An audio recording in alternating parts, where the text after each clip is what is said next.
خبره هم کوي هم زه دلته وضاحت کومه ده چې زه یو پروګرام لزم چاله نو وی شیخ صاحب دونه پیسې غواړي ولا راکې دونه زره غواړي دومره قسم دی چې دا دروغ زه راته قسم خورم چې دا دروغ وای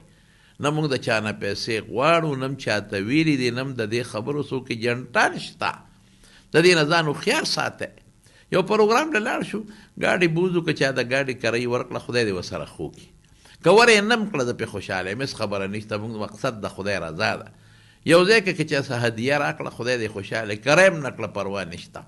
قسم دې ګورې دا یې زه دلته ناست یم او د خدای نوم پرې ګواه کوم باید داسې مدرسې وي زه بیان پکې وکړم چنده ولا غواړم غریبانان ما له پیسې راکوي هدیه راکوي زه واپس ورکړم به یم دا مدرسه کې ولګوړم مې پرې خفه شي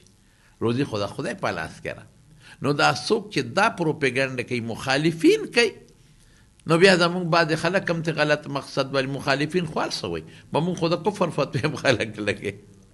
او قسم قسم کوي نو دې پیسې غواړي ولا راکې او دونه پیسې غواړي زه ګورې د دې ځای نه اعلان کوم په دې اعلان کوم چې زه د پیسو دپاره اګر چې په درسونو پیسې اخیستل جایز دي او بلکې علماو دام فتوا ورکړې ده چې په وعظ او نصیحت هم پیسې اخیستل جایز دي خو نه زه په وعظ او نصیحت د خدای د رضا دپاره کوم نه مې چاته ویلي دي چې ما له پیسې راغونډې کړې نه مې چاته ویلي دي که دونه پیسې راکړې تقریر کوم که نه کوم نه مې اوسه پورې دا د ما پروګرام نه دی زما د الله د رضا دپاره غرض دی دوستان مې شته هغوی سره کله ګپ شپ په خپله ذاتي لګوم هغه جدا مسله ده لیکن ما اوسه پورې دا ګناه ده ګورې که زما په نوم څوک هم پیسې راغونډوي د ماشومانو نه د حفظ یا د ناظرې یا د بل یا بل چې دونه پیسې راکې او شیخ صاحب له ورکو او یا هغه غواړي دونه دا جرم دی ګناه ده زه نه غواړم بالکل دا ناجایز دي زه دا خبره واضح کوم او کلو د دې خبره اعلان کوم او که چا په ما ثبوت پیش کا چې د ویلي چې د به بیان کوم او دونه پیسې ولا راکې